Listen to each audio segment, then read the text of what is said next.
الرحمن الرحيم، والصلاة والسلام على سيدنا محمد وعلى آله وصحبه أجمعين. يقول الله سبحانه وتعالى في كتابه العزيز: بسم الله الرحمن الرحيم. قل أعوذ برب الفلق من شر ما خلق ومن شر غاسق إذا وقب ومن شر النفاثات في العقد ومن شر حاسد إذا حسد. هذه السور القصيرة الناس تقرأها كثير وفي الوقت نفسه يعني تحتاج أن تعرف المعنى في هذه السور بالذات أكثر من آيات كثيرة، لأنه كما قلنا يكررها الصغير والكبير، وأحيانا يكون المعاني الموجودة في الذهن معاني مبسطة هي أمثلة أكثر منها تفسير. لذلك ممكن نحاول أن نفسر بعض هذه السور القصيرة، واليوم نختار: قل أعوذ برب الفلق من شر ما خلق ومن شر غاسق إذا وقب ومن شر النفاثات في العقد ومن شر حاسد إذا حسد. في حديث في مسند أحمد بن حنبل إنه قل هو الله أحد وقل أعوذ برب الناس، وقل أعوذ برب الفلق وقل أعوذ برب الناس، أنها نزلت قبل الإسلام. يعني إذن القرآن الكريم هناك مؤشرات من أدلة، أقصد أنه بعض القرآن كان قد نزل على الأنبياء السابقين، ومنها قل هو الله أحد، قل أعوذ برب الفلق، قل أعوذ برب الناس. ولذلك أنتم بتلاحظوا سليمان عليه السلام لما جاء يرسل برسالة شو قال؟ إنه من سليمان وإنه بسم الله الرحمن الرحيم. وهذه الآية مشهورة في القرآن، إنه من سليمان وإنه بسم الله الرحمن الرحيم. وعن القرآن الكريم قال الله سبحانه وتعالى إنه بلسان عربي مبين وإنه لفي زبر الأولين. مش موضوعنا، إنما هاي المعوذات الرسول صلى الله عليه وسلم كان يستعيذ بالله، حتى نزلت عليه بأدعية مختلفة، حتى نزلت عليه قل أعوذ برب الفلق وقل أعوذ برب الناس. يقول الحديث الصحيح إنه بعد نزول قل أعوذ برب الفلق قل أعوذ برب الناس أخذ بهما وترك ما سواهما. يعني إيش المقصود؟ المقصود إذا كان يعني ليس هناك أفضل عندما نستعيذ من قل أعوذ برب الفلق وقل أعوذ برب الناس، لأنه كان يستعيذ الرسول صلى الله عليه وسلم بصيغ مختلفة حتى نزلت قل أعوذ برب الفلق قل أعوذ برب الناس، فأخذ بهما وترك ما سواهما. طيب، قل أعوذ برب الفلق. الملفت طبعا أنه السورة سميت الفلق، معناته هذا المعنى بالذات مهم تدور حوله السورة. في البداية ما هو الفلق؟ لاحظوا، الفلق انشقاق ثم انبثاق. يعني ليش بصير انشقاق؟ من أجل الانبثاق، هذا الفلق. لذلك هم لما قالوا إنه الفلق يعني الصبح، المفسرين لما قالوا الفلق يعني الصبح، لا، هذا مثال، لأنه الصبح ينشق من الظلمة وينبثق النور، مش هيك؟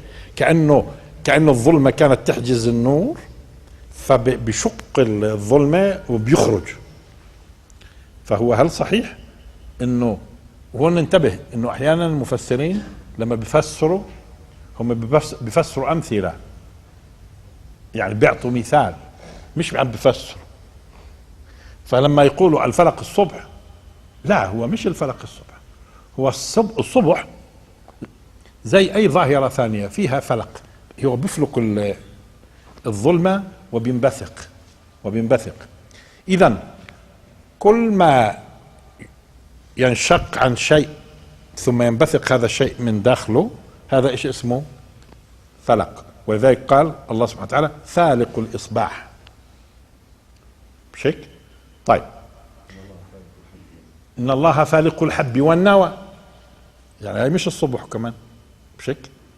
إن الله فالق الحب والنوى، لأنه إذا بتلاحظوا لما بتنفلق الحبة بيخرج منها النبتة، مش هيك؟ وهذا قانون، إذا بتلاحظوا هذا قانون كوني، قانون كوني اللي هو قانون الانبثاق. حتى العلماء لما اجوا لحد الان، طبعا لحد الان علم البشر وصل الى انه كيف نشأ الكون. طبعا شو المقصود نشأ الكون؟ هم دائما العلماء بيبدوا من المحسوس، ما وراء المحسوس بيعرفوهوش. العلم دائما، العلم البشري اختصاصه المحسوسات، الفلسفة بتصير اختصاصها ما وراء المحسوس، الفلسفة. لكن العلم كعلم دائما بيبدأ من المحسوس. فالعلماء لما جو مشان يفسروا نشأة الكون، قالوا لاحظوا انه صار انفجار عظيم انبثق عنه الكون. شوفها، اذا كان موجود في الداخل. طبعا كيف حصل هذا الانفجار وشو اسبابه؟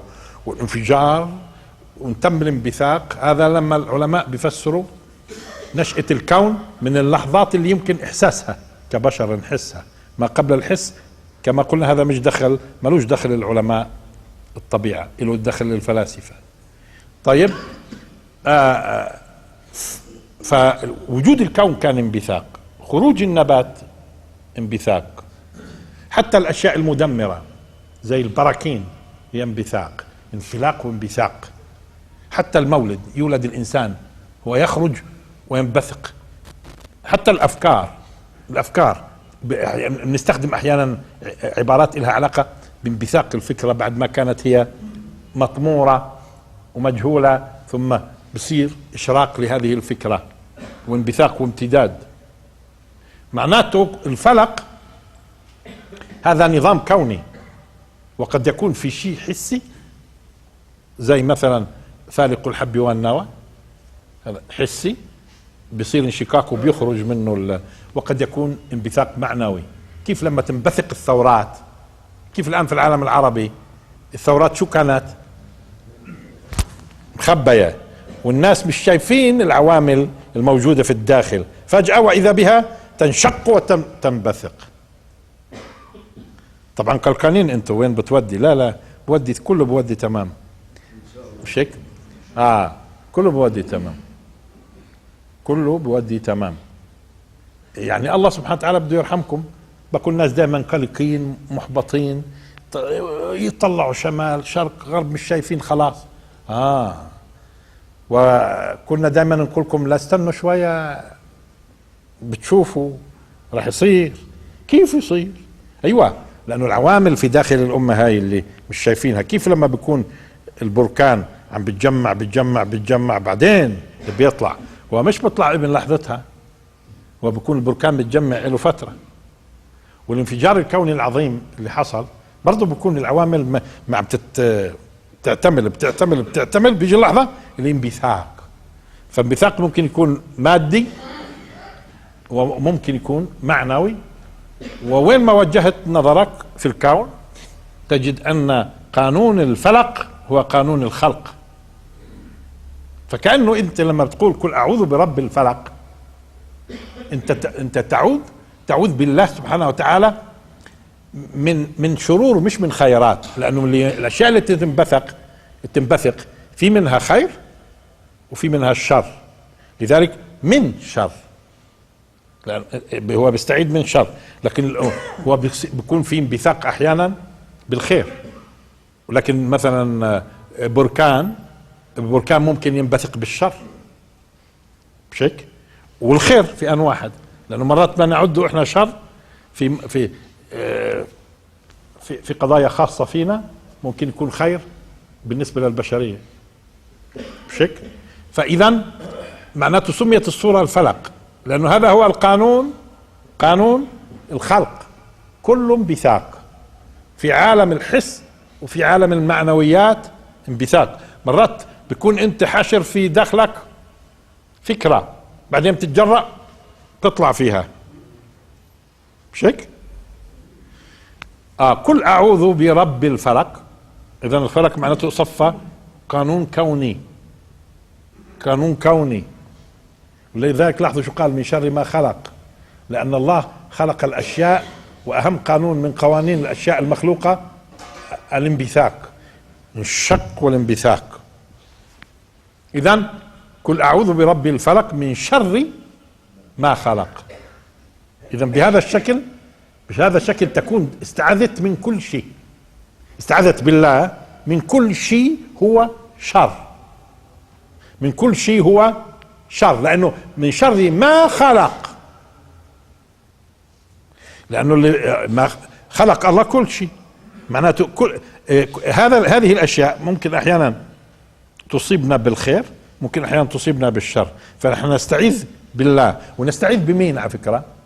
قل أعوذ برب، مش بإله، لأنه هون الرب دائما لها علاقة بالخالق الرازق المربي، في حين الإله هو المعبود، الإله هو المعبود. فاستخدام العبارات ننتبه لها كيف الله سبحانه وتعالى بتكون الكلمة موجودة. هو قل أعوذ برب الفلق، الكلام هون عن خلق، الكلام هون عن قوانين، إذا الكلام عن رب، الخالق الرازق الواهب المربي. قل أعوذ برب، هو ربك، يعني هو مربيك أصلا كمان، خالقك ورازقك وواهبك. قل أعوذ برب الفلق من شر ما خلق.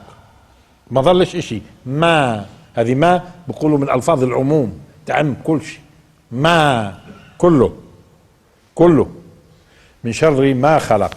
أنت تستعيذ به إذن بربك بشر ما خلق. طب هو الله سبحانه وتعالى بيخلق شر؟ أخرونا إياها هاي بعد ما ننتهي شوي من السورة، ممكن نيجي للحديث عن مفهوم الشر. مفهوم الشر من شر ما خلق، ومن شر غاسق إذا وقب، ومن شر غاسق إذا وقب. أولا إيش الغاسق؟ أقم الصلاة لدلوك الشمس إلى غسق الليل، يعني ظلمة الليل. أقم الصلاة لدلوك الشمس إلى غسق الليل. إذا الغسق إيش هو؟ ظلمة. الغسق إيش هي؟ ظلمة. طيب شر غاسق. الآن لاحظوا أيضا استخدم القرآن حميما وغساقا، حميما وغساقا. هون قال لدلوك الشمس إلى غسق الليل اللي هو ظلمة الليل. ظلمة الليل يعني من ضوء نهار إلى ظلمة الليل، لأنه ضوء النهار يكون ضوء النهار أشد ما يمكن عند تحول الشمس في الظهيرة من كبد السماء إلى الجهة الغربية. هذا بيكون أوضح شيء تقريبا. إلى غسق الليل اللي هو إيش الغسق؟ الظلمة، ظلمة الليل.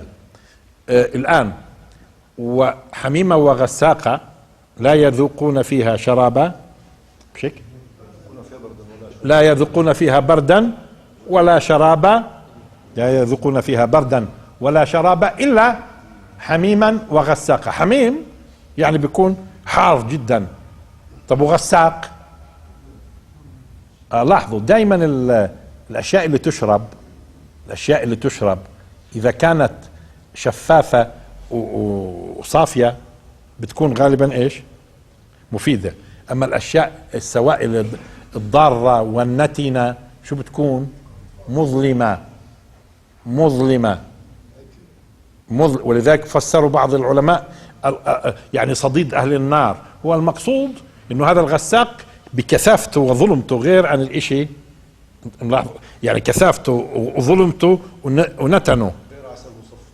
مثلا غير عسل مصفى في الجنة، عسل مصفى ده من الاشياء طيب. يعني حتى انتم لما بتحبوا الزيت العكر شوية، خصوصا اول ما ينزل، هو مش معناته هذا هو الافيد، لا هذا اطعم بس مش الافيد. الافيد هذاك الشفاف الخفيف، هذا افيد. طيب مش وقته. الا حميما وغساقا. اذا منين جت كلمة غساق؟ من كونه انه في ظلمة في هذا السائل، ظلمة. اذا ومن شر غاسق اذا وقب. طب ايش وقب؟ ايش وقب؟ وقب هل معناها زي ما قالوا دخل؟ انتوا اذا بتلاحظوا ما بنستخدمش احنا كلمة وقب، بتستخدموها انتوا كعرب نادر، ما عمريش سمعت واحد بقول وقب اللي هي بمعنى دخل. هي مش الحقيقة فيش في القرآن ترادف، بمعنى فيش كلمة بتحل محل كلمة ثانية في المعنى، فيش كلمة بتحل محل كلمة ثانية في المعنى. فلو كان المقصود غاسق إذا دخل كان قال دخل، ما هي مستخدمة كلمة دخل، مش هيك؟ ولكن غاسق إذا وقب. أيوة، الدخول في ظلمة هو الوقب. إذن لاحظوا لما بدخل في ظلمة، افرض واحد دخل على غرفة مضاءة، هذا مش وقب، مش وقب. الدخول في ظلمة. إذا متى تستخدم وقب؟ مش في أي دخول، عندما يكون الدخول في ظلمة. لاحظوا إذن قبلها شو قال؟ ومن شر غاسق. شوف الغاسق لأنه فيه معنى إيش؟ الظلام، فيه معنى الظلام. إذا وقب إذا دخل في ظلمة ثانية. فإذا أنت لما تدخل شيء في ظلمة بنقول وقب، أما إذا دخل في غير ظلمة لا نسمي هذا أو الدخول إلا دخول. طيب إذن في البداية كان في استعاذة بالله سبحانه وتعالى برب الفلق، اللي قلنا انه هذا قانون كوني، قانون الانفلاق والانبثاق، تجدوه في ميلاد النبتة، في ميلاد الانسان، في ميلاد الافكار، في كل شيء قانون. قل اعوذ برب الفلق من شر ما خلق، معناته شملت كل شيء ما خلق. ومن شر غاسق اذا وقب. إذا هون في دخول ظلمة في ظلمة، فهو يستعيذ بالله من الدخول في ظلمات. وديروا بالكم الظلمات، مثلا الجهل ظلمة، ظلمة معنوية.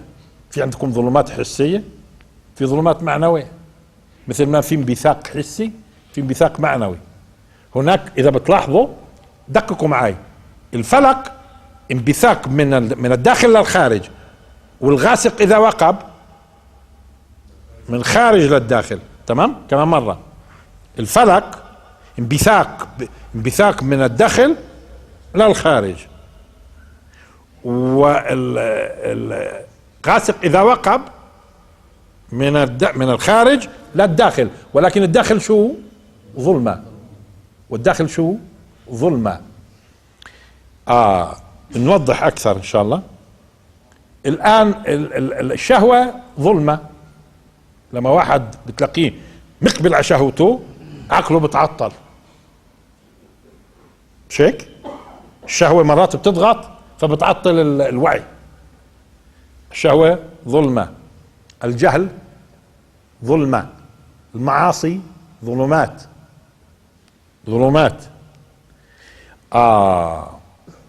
فعندما نستعيذ بالله سبحانه وتعالى من كل ظلمة تدخل في ظلمة، يعني تصور إنسان مثلا يتعرض لشبهة في الفهم، ثم خصوصا في بعض الله سبحانه وتعالى ميسر في وكذلك جعلنا في كل قرية أكابر مجرميها ليمكروا فيها وما يمكرون إلا بأنفسهم وما يشعرون. اليوم أكابر المجرمين موجودين في كل الساحات، في تجده موجود في الإعلام، موجود في الكتب، موجود في المدارس، موجود. هذا اللي إيش بيكون حياته كله مسخرها، يلقي ظلمات في أذهان، مثلا إذا كان أستاذ في أذهان الطلبة.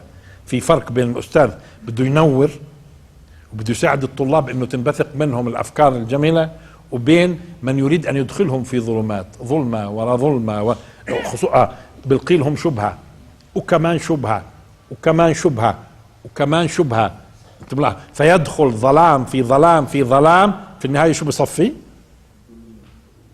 الله ولي الذين آمنوا. شوفوا الانبثاقين الآن. الله ولي الذين آمنوا يخرجهم، شوفوا هاي عملية فلق وانبثاق. الله ولي الذين آمنوا يخرجهم من الظلمات إلى النور، والذين كفروا أولياؤهم الطاغوت يخرجونهم من النور إلى الظلمات. الدخول في ظلمة وقب. لذلك دائما إذا بتلاحظوا كل ما تقدم الزمان أنتم كمؤمنين بتصير الأمور بالنسبة لكم أوضح. تتأكدوا تماما بيجوز في الستينات والسبعينات ما كانوش الناس مستيقنين من قوة الفكرة الإسلامية وأثرها والتفاصيل هاي كلها، لكن اليوم الناس بالتجربة شو صاروا؟ فاهمين تمام. بل العالم الآن صار يطلب الإسلام، العالم كله.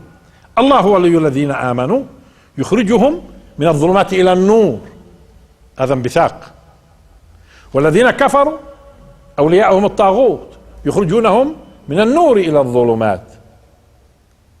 بيدخلوا في الظلمة، من النور إلى الظلمة، غاسق إذا وقب. هو أصلا عنده ظلمة ويدخل في ظلمة، إما ظلمات حسية أو ظلمات معنوية. لكن في عالم الإيمان هي ظلمات إيش؟ معنوية.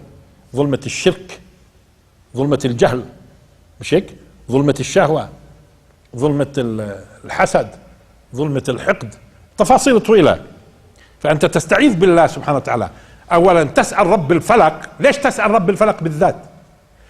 لأنك أنت بدك تسأل من خلق الانبثاق. يعني إيش؟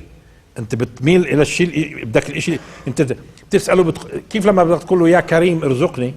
أنت ليش قلت يا كريم؟ لأن بعدها بدك تقول ارزقني.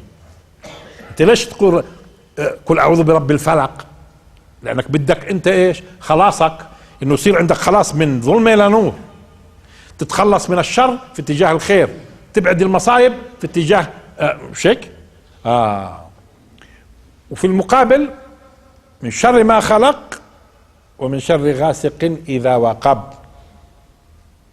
وتستعيذ بالله من كل ظلمة تدخل في ظلمة أو تدخل في ظلمة. قل أعوذ برب الفلق من شر ما خلق ومن شر غاسق إذا وقب. من أي ظلمة تدخل في ظلمة، لأنه شو اللي بيدخل على فكرة؟ يعني الجهل إذا استمر يدخل في ظلمات كثيرة. الجهل ظلمة تدخل في ظلمة المعصية، الجهل تدخل في ظلمة التخبط، تدخل يعني في ظلمة أدت لظلمة. فهذا بشكل عام غاسق إذا وقب. ومن هنا ممكن ظلمات بعضها فوق بعض، في حين شو قال هناك؟ نور على نور. لما كان بده يتكلم عن الهداية وذكر الأنوار نور على نور، ولما بذكر ظلمات بعضها فوق بعض. فنحن نستعيذ بالله سبحانه وتعالى من أي ظلمة تدخل في ظلمة، لأنه أي ظلمة تدخل في ظلمة. ظلمة الشهوة تدخل في ظلمات المعصية، ظلمة الشرك تدخل في ظلمات كثيرة، ظلمة الشك تدخل في ظلمات ظلم الناس وتفاصيل كثير. إذن أما لما تجد المفسر بيعطيك مثال من أمثلة غاسق إذا وقب، وأكثرها بيذكروها أمثلة حسية، هي أمثلة وليس تفسير، هي أمثلة وليس تفسير للآية. الآية شاملة. ومن شر غاسق إذا وقب ومن شر النفاثات في العقد. اجوا قالوا النفاثات في العقد الساحرات، قال كانوا بيعقدوا وبينفثوا. انت بتعطيني يعني مثال على مع النفاث في العقد ولا بدنا نفسر؟ اذا في فرق بين اعطاء مثال وبين التفسير، ايش المقصود. فلذلك احنا بنيجي بنقزم معنى الآية في حيثية معينة، نقزم معنى الآية في حيثية معينة. لا، ومن شر النفاثات في العقد. نيجي أول شيء للنفث. النفث أولا في عندك النفح أشد منه، النفخ أشد منه النفث. إذا لاحظوا، وحتى لاحظوا التعبير، لاحظوا النفح هذا شو النفخ، النفث. وذاك شو بنقول بالنسبة للأفعى؟ تنفخ سمها تنفث، وطائرة نفاثة، لأنه أشد. إذن في عندك إذن أدنى المراتب النفح، أعلى منه النفخ، أعلى منه النفث. والنفث قد يكون حسي قد يكون معنوي. بعضهم لما قال النفث يكون فيه ريق حتى يسمى نفث، لا، هو مش لأنه سمي نفث لأنه بيكون فيه ريق، لشدته بخرج ريق، مش هيك؟ لشدته بخرج ريق. أما هي المسألة درجات، درجات. والعرب كانت تميز على فكرة، تلاحظوا مثلا درجات الغضب، غضبان، طب ما في أعلى منه الأسف مثلا، غضبان أسفة. في درجات، الحزن درجات، الفرح درجات. ونفس الشيء هون عندي نفح ونفخ ونفث، ويكون النفث حسي ويكون النفث معنوي. في عالم المعاني أقصد، مثلا يقول الرسول صلى الله عليه وسلم عن جبريل انه روح القدس نفث في ايش؟ روعي، انه يعني لن تموت نفس حتى تستوفي رزقها وأجلها فأجملوا في الطلب. إذن شو معنى نفث في روحه؟ هذه الصور نفث في روعه. وعلى فكرة في روع وفي روع، في روع في اللغة وفي روع. الروع الخوف لما بنقول روعوا، بس طبعا درجة من درجات الخوف، مش قلنا في درجات هي؟ الروع أكتر مش هيك؟ لما بروعوا هو بخوفوا أقل من بروعوا. ففي روع وفي روع. الروع فلما سكت ذهب على عفوا، هناك سكت عن موسى الغضب. إذن فلما ذهب عن إبراهيم الروع، لأنه مش نقز منهم، لأنهم يعني مجهولين إله وما مدوش إيديهم. أما الروع جواك، يعني من صور الوحي النفث في الروع، من صور الوحي. يعني أحيانا الوحي كان يأتي للرسول صلى الله عليه وسلم بصورة إنسان متشخص، أحيانا يأتيه بصورة كصلصلة الجرس في أذنه، أحيانا يأتيه بالإلقاء في الروع، يعني يجد الرسول المعاني واضحة في داخله، واضحة، ويعلم أنها ألقيت المعاني. طيب الآن ومن شر النفاثات في العقد. في العقد أولا التأنيث اللي ورد في النفاثات هو اللي ممكن جعل بعض أو كثير من العلماء يروح ذهنه للساحرات، مع أنه اليوم المشعوذين يعني والسحرة ما عادش اكثرهم من نسوان يعني، وزلام اكثر، مش هيك؟ واللي بنفثن بس يعني بس الاناث اللي لا، المشعوذين الرجال اكثر. طب فصيغه التانيث نفاثات جعلهم يروحوا في اتجاه مثال الساحرات، لا، مثال الساحرات، والساحرات نفس حسي اذا هن بيعملن. طيب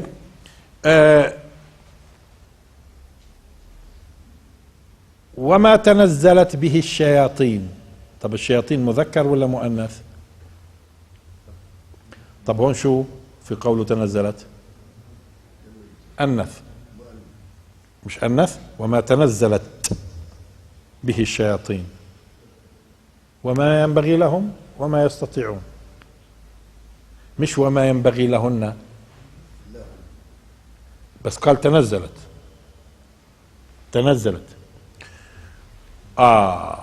هون مرات التأنيث بتم إما الكلام بده يكون عن النفوس والنفس تؤنث، مش في نفوس شريرة ونفوس خيرة؟ هي النفوس الشريرة لذكر ولا لأنثى؟ لذكر أو أنثى. ومش في نفوس خيرة ذكور أو إناث؟ تؤنث النفوس ولا لا تؤنث؟ تؤنث. ومرات لما بيكون جماعات أيضا تؤنث.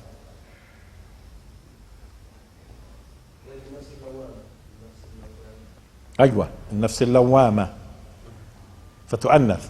إذا التأنيث هون إما بده يشير للنفوس أو بده يشير للجماعات.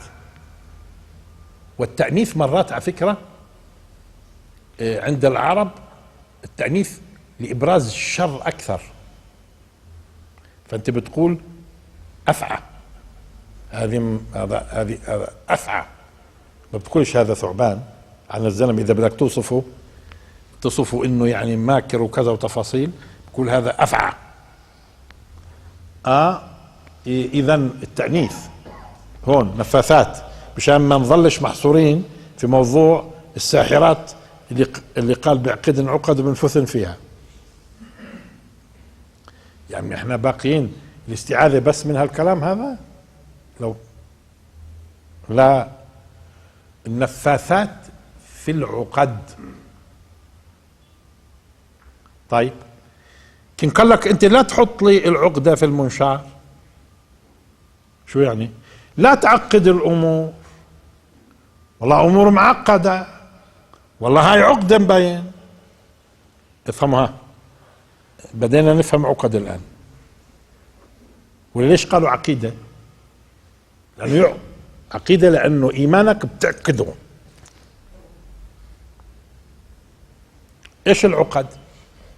ايوه، هون انت بتستعيذ بالله من كل نفس شريرة وكل جماعة شريرة لحظة تزيد، لانه شو بتنفذ؟ تنفذ في العقد، يعني بتستغل وجود مشكلة، فشو بتعمل؟ بتعقدها. ما هي اصلا العقدة، المشكلة عقدة. هلقيت في نوعين من البشر، اذا بتلاحظوا في نوعين من البشر، نوع بيجي بيحاول يحل لك اياها، يحل لك، مش احنا بنقول بحل المشاكل، وفي ناس بيعقدوا المشاكل. فنحن نستعيذ بالله من النفوس الخبيثة والنفوس الشريرة اللي هي موجودة بتكون، التي دائما تستغل وجود مشاكل وعقد في الأفراد والمجتمعات فتنفث فيها. ولذلك قلنا لكم النفث أشد من النفخ، في عندك نفح ونفخ ونف. ولذلك مش بنقول فلان بيبقى يتكلم في كلام بنقول قاعد بنفث سمه. بنفث سمه ليش؟ مشان يعقد المشكلة. بنكون قاعدين بنحل المشكلة كي ضرب له كلمة يا ابن الحلال، إذا بدك ايش تكون محضر خير بلاش تعقد الأمور، بلاش تعقد. ولا ما بنستخدمش في اللغة العربية هذا الكلام؟ احنا نستخدمه ولا ما نستخدمش؟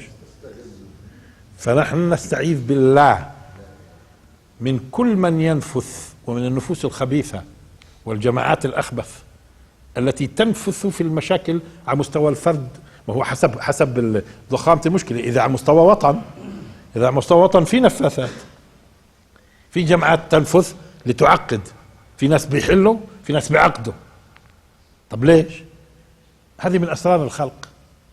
الكت الغنوشي استقال الليلة، ماشي، اللي في تونس، عم بقول في جماعات قاعدة بتمنع الإصلاح، وما صرحش مين هي، بس لما جابوا بعض المحللين شو قالوا؟ انه في من الناس اللي كانت مستفيدة من النظام وعارفة انها راح تدفع ثمن او تفقد مصالحها، صارت تدخل في مظاهرات الشباب وتعمل هي العنف والتفاصيل، ينفثون في العقد. يعني وين في مشكلة؟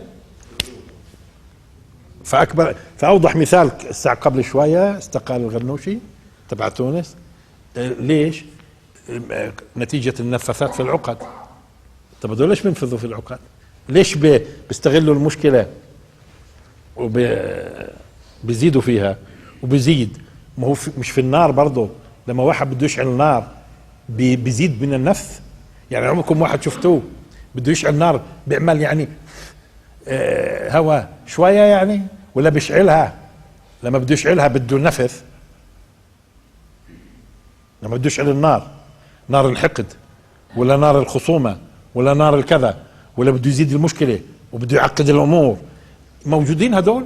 أيوة موجودين هذول. أنتم بتتمنوا أنهم يكونوا مش موجودين؟ لا، هذول قانون من قوانين الله في الخلق. هذاك يوم القيامة مش رح تشوف وجوههم، يوم القيامة بتشوفهمش، لأنه هناك الصورة المثالية، هناك اللي لهون دار اختبار ودار ابتلاء وكذا وفي كبد وتفاصيل، وبالتالي راح يكونوا موجودين هذول النفاثين في العقد على مستوى صغير، وعلى مستوى أكبر، وعلى مستوى وطن، على مستوى وطن. ومن شر النفاثات في العقد، فأنت تستعيذ بالله من كل من يعمل على تأجيج المشاكل وتعقيد الأمور. ومن شر حاسد إذا حسد. فنحن نستعيذ بالله من شر، إذا في عندنا مشكلة، من شر اللي بيعقدها وبنفث فيها مشان تزيد اشتعال. وإذا منعم علينا، ما هو أنت واحد من اثنين، يا إنه الحياة صعبة وفي مشاكل فنعوذ بالله من يعقدها وينفث فيها ويزيدها، أو منعم عليك. ولما يكون منعم عليك شو بصير؟ في نفوس شريرة تحسد. إذن هيك صارت الاستعاذة من أمرين. ما هو أنت يا بتكون هون يا بتكون هون، يا بكون عندك مشكلة فتستعيذ بالله ممن يعقدها وينفث فيها، ويا بتكون منعم عليك وما فيش مشاكل، يا رب أعوذ بالله من الحاسد إذا حسد. أيوة، لأنه مرات ممكن الناس يحسدوا بمعنى هذه النفوس على فكرة عجيبة. احنا مرات فعلا في الحياة بنجد هذه النوع من الناس. شو تفسيره من ناحية نفسية والأمراض النفسية؟ ايش تفسير هذا الكلام؟ وجود ناس انه لما بيشوفوك بخير، منعم عليك بصحة، منعم عليك بمال، منعم عليك، بتلاقيهم حايصين وما بينبسط الا لما يشوفك مدمر. موجود. فبتستغرب انت، شيء عجيب هذا الكلام موجود. لذلك حتى في المجتمعات الغربية اللي فيها صناعات، بتجد الشركات تتآمر على بعضها البعض، الشركات الضخمة بتعمل احتكارات وبتحاول كذا، ومشان دمر هذا دمر هذا دمر هذا دمر هذا، وبظل انا بكتسح السوق لحالي.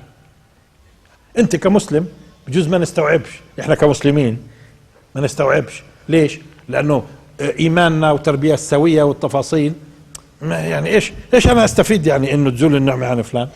ايش استفيد؟ يعني اذا زالت عنه بدها تيجيني. بس في لها اسباب نفسية كثيرة، ومرات التحاسد على فكرة في الدائرة القريبة من بعضها البعض. يعني العجيب قرايب بيحسدوا بعض، بس لما تكون طب احسد جيراننا الا انا اقرب ناس اذا كانوا لابد. طب ما انا بقرب لك، اي خير عندي في النهاية عندك. اقول لك اذا ما هو انا اذا صرت محتاج، ما انت متطبل تحسدني عن النعمة ليش؟ ما انا اذا احتجت انت المتطبل، واذا انا موتت ما انت بتفقد النصير. التفاصيل. والعجيب انه يكون العين عين القرايب على بعضها، شيء عجيب هذا الكلام، بدل ما تكون عينها كلها مع بعضها. انت بتجيب لانه لصالحك هو في النهايه، مش هيك؟ لانه اذا احتاج انت متطبل. وتجدها في دائرات في المكاتب، وهذا سكرتير وهذا المدير وهذا كذا، وابحث هون وقيم هون طب ليش تبحث له؟ لانه بيعرف انه اذا بحثنا للمدير بنيجي محله.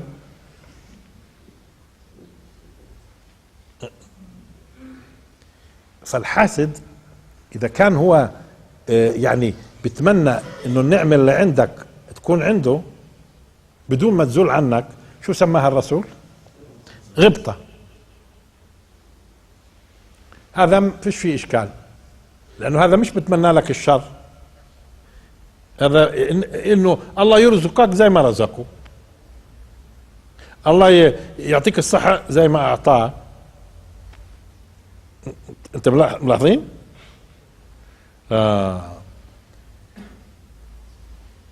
من شر حاسد، اذا قال شر لانه ممكن زي ما قلنا من شر ما خلق. طب ما في الخلق فيها كثير اشياء نافعة، هو بدنا نستعيذ من الشر. والحاسد من شره اذا حسد، لانه اذا حسد بيبدأ يبحث، وغالبا ايش؟ بالسر وهون مشكلة، وانت مش داري تبقى شو ماله هذا في جواه، خير شو عملت له انا، ايش عملت له. لاحظوا حاسد اذا حسد. فهون قضيتين اذا، انت تستعيذ بالله سبحانه وتعالى من الذين ينفثون في المشاكل وبيأججوها وبيزيدوا تعقيدها. طب ممكن القضية مش مشكلة، ممكن نعمة. ومن اللي كمان بيحسدك على النعمة، خصوصا اذا حطك فيه، بيجي بيقولوا بلكي المقصود هون في الحسد اللي هو العين. هذه صورة من صور يعني هو المعنى شامل. اذا في عين والعين حق، صورة من الصور. لانه في بعض الناس الله خالقهم لما بيعجب بشيء بيطلع منه طاقة. الان العلماء بدوا يدرسوها، يعني موجود الان في اجهزة بتقيس هاي الطاقة، في اجهزة بتقيس الطاقة عند بعض الناس اللي عندهم الحسد. لما يعجب بشيء بيطلع منه طاقة ممكن تأذي. ما دير بالكم، انتم بيطلع منكم طاقة وانتم مش دارين. انت بتفكروا، انتوا الان بتفكروا وانت بتفكر عم بتبث زي الراديو على فكرة، موجات كهرومغناطيسي عم بتروح في الفضاء وما بتنتهيش. بتبث، انتوا بتبثوا كلكم قاعدين بتبثوا. لذلك الخوف انه بكرة يخترعوا اجهزة يلتقطوا البث. فهون بطل يفكروا. بصير سرقة الافكار واطلاع على الافكار والتفاصيل هو كل شيء له مضاد بصير. يعني برضه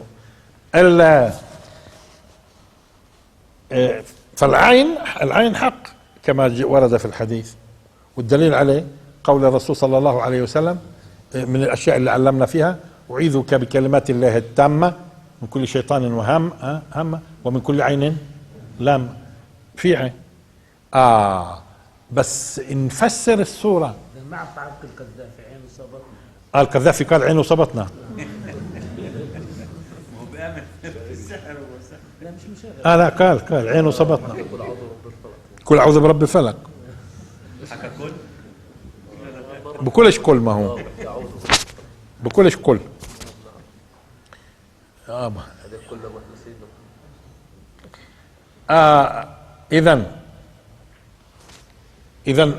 اذا في مشاكل نعوذ بالله من هذول اللي بيعقدوها وبينفثوا فيها وبيأججوها. واذا في نعمة نعوذ بالله من كل من يحسد، بما في صورة من صور الحسد العين،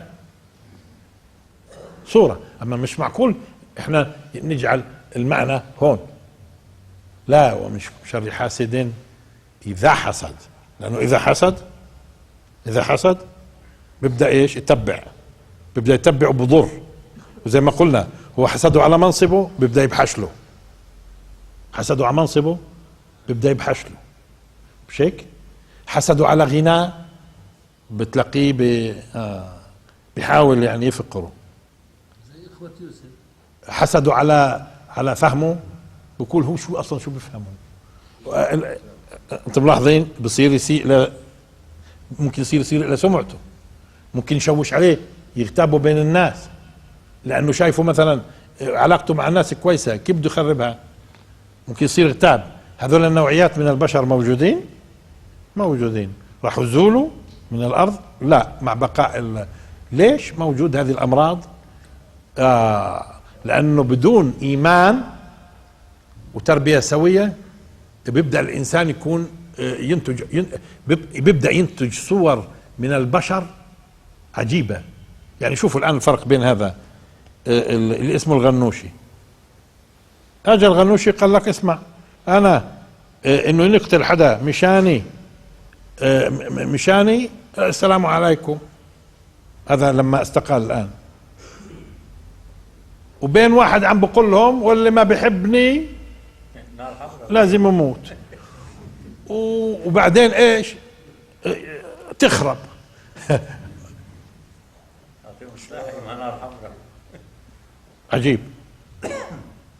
عجيب انه يعني عمرك يعني هذا اشي مذهل للعالم كله تتواجد شخصية زي هاي. طب هذا كيف قعد 42 سنة؟ كيف قعد 42 سنة؟ هذا اشي بده تحليل. هل اللي حوله هدول شو قصتهم؟ هذا من 42 سنة ومبين عليه العوارض المرضية، مبين عليه. كيف قدر يظل موجود؟ معناته بدها تفسير على فكرة. معناته الإعدام مش إله، هذا على فكرة لو حكموه بيطلع براءة على فكرة. الأصل يحكموا اللي المستغلينه، اللي حواليه، النفاثات في العقد، واللي استغلوا عقله على فكرة. ما هو ولا ليش بيرسكوني باس ايده؟ بيرسكوني رئيس وزراء دولة عظمى ايطاليا ببوس ايده، لانه علماء النفس قالوا له بوس ايده بتاخذ شو بدك. بوس ايده بتاخذ شو بدك. باس ايده وشو اخذ ما ندريش. البترول كله عنده. ولذلك لو بوسوا ايده وكله له تنحى، بجوز كان تنحى. اختصر. بجوز على فكرة كتلو بجوز يقبل. يعني المدخل هاي ما بدك تدخل له، هاي المشكلة لما قالوا انه الامم المتحدة راح تدرس. واحد شو بقول في الفضائية، بقول شو تدرس؟ ما في مجنون فالت في الشوارع. شو بده يدرس؟ في مجنون فالت. بس اللي فالت هذا الحقيرين اللي حوله هدول، معناته عم بيستغلوا لانه كل المصاريف جبته، فيش ميزانية وفيش كذا، وهو الدولة واضح. اذا معناته هو المحاكمة مش الى هذا الزلمة، المحاكمة للي كيف اعطاهم بيجي بروح، مش قضية. اذا قل اعوذ برب الفلق من شر ما خلق ومن شر غاسق اذا وقب ومن شر النفاثات في العقد ومن شر حاسد اذا حسد. هيك انت بتكون يعني لاحظ، استعذت بالله من كل شيء. بس طبعا من شر ما خلق تشمل كل شيء بما فيها حاسد اذا حسد. لاحظوها لما قال من شر ما خلق تشمل النفاثات في العقد، وبتشمل لكن هون بده يبرز، بده بعد ما عمم من شر ما خلق كله دخل في موضوع الظلمات. من شر الظلمات التي يدخل بعضها على بعض عند الإنسان. إذا دخلت ظلمة على ظلمة، ظلمة على ظلمة، انتهى أمره، معصية على معصية، معصية على معصية، معصية على معصية، خلاص. كيف الناس على فكرة بيرتقوا في إيمانهم أو بتدلوا؟ بيرتقي بالعمل الصالح، وبالدلة إذا دخلت معصية على معصية، معصية على معصية، زي ما قال الرسول صلى الله عليه وسلم: لا ترجى له إنابة، في النهاية انتهى الموضوع. فأنت إذن تستعيذ. إذن هو بعد ما قال ما خلق كله، ركز لك على قضايا مهمة، اللي هي تستعيذ بالله من ظلمة تدخل في ظلمة، وتستعيذ بالله من أولئك الذين يؤججون المشاكل ويعقدون الأمور. وإذا كنت بدون مشاكل وفي نعمة، فأنت تستعيذ بالله من شر الذين يحسدون على النعمة. هذه بشكل عام. نيجي الآن لموضوع الشر. الشر هو الله سبحانه وتعالى، هل هو خلق الشر زي ما بيجوا علماء الاجتماع والفلسفة بيصطلحوا السؤال: الله خلق الشر؟ أنا في رأيي الحقيقة أنه، لاحظوا، ليس هناك شر أصلا. طب كيف ليس هناك؟ والله بقول من شر، في شر. طيب هذا الشر، مفهوم الشر كيف نشأ؟ كيف نشأ مفهوم الشر؟ لاحظوا، أنا في ظني إنه الشر نشأ من جهتين أجا. الجهة الأولى، الله كامل، الله كامل، وكل مخلوق ناقص. هل يعقل أن يكون مخلوق كامل؟ إذا المخلوقات ناقصة. نتيجة نقصك تعتبر كل شيء يهدد وجودك شر، لأنك ناقص. يعني الإنسان مثلا بيموت نتيجة إنه ناقص مش كامل، فصار يعتبر الموت إيش؟ بس مين قال الموت شر؟ ولو ما ماتوش الناس من أيام آدم للآن مشكلة، كان ما حدا ورث. فهون أنت تعتبر إنه الموت شر لأنك أنت ناقص. تعتبر الألم شر، لحظة، لأنك أيوة، بس مين قال الألم لو لم يخلق الألم؟ ما أصلا في ناس اليوم بتعالجوا مشان يحسوا، لأنه إذا فقد الإنسان الإحساس بصير حياته مهددة. فموجود الألم أصلا ليش؟ يعني أنتوا الآن في السيارات الحديثة واللي قبل الحديثة، مثلا خلصت بنزين بتلاقي أعطاك ضوء، خلص الزيت أعطاك ضوء. طب لو ما فيش زيت، قصدي ما فيش ضوء، ويخلص البنزين أو الزيت أو البريك، مشكلة. فتصوروا لما يكون في عندك خلل، كيف النعمة يكون عندك خلل بتتألم شوي، خلل بسيط، هو معناته الخلل بسيط. زاد الألم معناته شو اسمه، المسألة أخطر شوي. لما يكون المرض خطير بتلاقيه بصيح، والناس بتترك كل الشغل وعلى المستشفى. انتبهتوا؟ طب هذا بدون الألم كان شو صار؟ بدون الألم شو صار؟ لكن صار يعتبر الألم شر، مع أنه هو خير الألم. وآخر دعوانا الحمد لله رب العالمين، وبارك الله فيكم.